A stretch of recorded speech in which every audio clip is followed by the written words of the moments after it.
Hello, here is the Sunday School lesson for St. Michael Missionary Baptist Church, where the Reverend Paul Sims is pastor. It is titled, Give Thanks with a Grateful Heart. This is the lesson for October 9th, 2022. The lesson comes from Deuteronomy chapter 31, verse 30, and chapter 32, verses 1 through 9. Our key verse comes from chapter 32, verse 3. I will proclaim the name of the Lord. Oh, praise the greatness of our God. God's Word. And Moses recited the words of this song from beginning to end in the hearing of the whole assembly of Israel.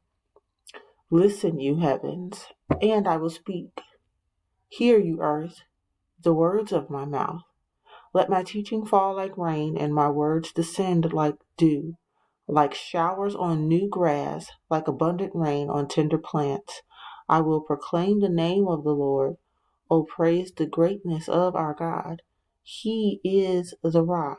His works are perfect, and all his ways are just. A faithful God who does no wrong. Upright and just is he. They are corrupt and not his children. To their shame, they are a warped and crooked generation. Is this the way you repay the Lord, you foolish and unwise people? Is he not your Father, your Creator, who made you and formed you? Remember the days of old. Consider the generations long past. Ask your father, and he will tell you, your elders, and they will explain to you. When the Most High gave the nations their inheritance, when he divided all mankind, he set up boundaries for the people according to the number of the sons of Israel. For the Lord's portion is his people, Jacob his allotted inheritance. Bible story.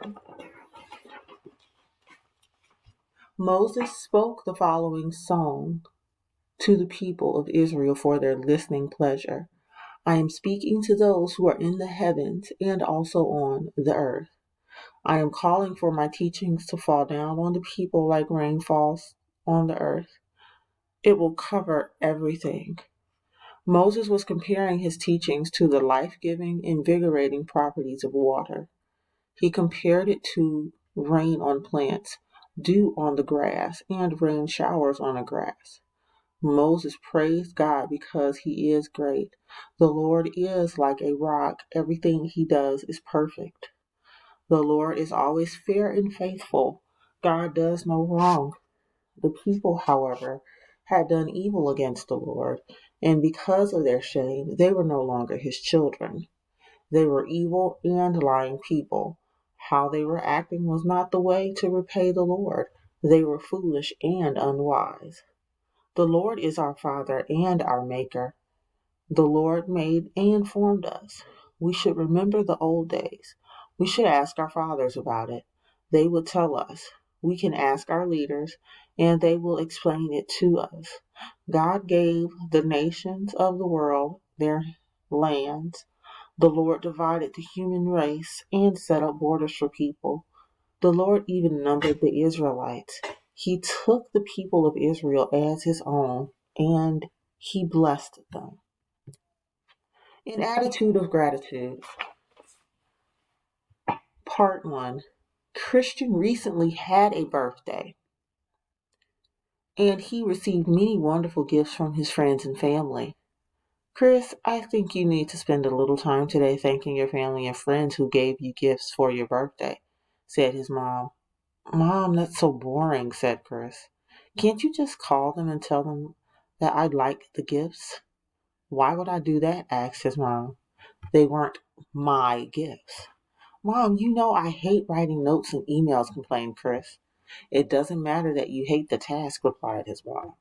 It's the right thing to do, to let people know that you appreciate their kindness. Exploring the story with Nicholas and Cornelius. Hello, friends. Nicholas and Cornelius here. Why is it important to be appreciative and to have an attitude of gratitude?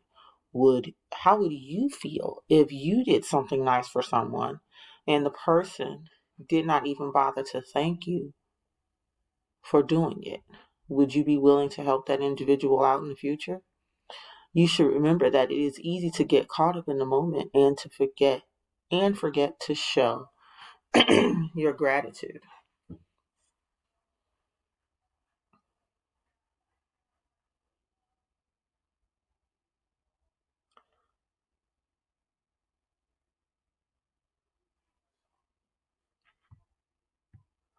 An attitude of gratitude, part two.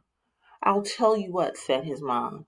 I'll drop everyone a note and tell them that you'll be returning their gifts, or better yet, that you appreciate the gifts, but you will not be accepting any gifts from them in the future. Mom, exclaimed Chris, that's not fair. You can't do that. I think that it's perfectly fair when you're dealing with someone who doesn't appreciate what others do for them, explained his mom. I'm sorry, Mom, said Chris. I'll get right on it. I did not mean for you to think that I did not appreciate the gifts. I guess that I was just feeling lazy and I didn't understand why it was important. That's my boy, said his mom. Exploring the story with Nicholas and Cornelius. Hello again. When others show you kindness, they are doing something for you that was not required of them. They are helping you out of the kindness of their own hearts. If asked, many people will tell you that they are kind without expecting anything in return. However, they are appreciative of any gratitude that is willingly and freely given to them. Remember that any kindness given deserves gratitude. Here are the background scriptures for next week's lesson. Monday, Psalm 73, verses 1 through 5, 16 and 17, and 21 through 28. Tuesday, Judges, chapter 2, verses 7 and 8, and 11 through 19. Wednesday, 2 Corinthians, chapter 4, verses 1 through 7. And Thursday, we are still in 2 Corinthians in chapter 4, finishing with verses 8 through 18. Friday, again in 2 Corinthians, but we are moving to chapter 12, verses 1 through 20. Saturday, Judges chapter 7, verses 1 through 8 and 16 through 22. Sunday, Judges chapter 6, verses 1 and 2 and 7 through 16. Let us pray. Our Father, which art in heaven, hallowed be thy name. Thy kingdom come, thy will be done, in earth as it is in heaven. Give us this day our daily bread, and forgive us our trespasses, as we forgive them that trespass against us. And lead us not into temptation, but deliver us from evil. For thine is the kingdom, the power, and the glory, forever and ever. In Jesus' name we do pray and thank you. Amen.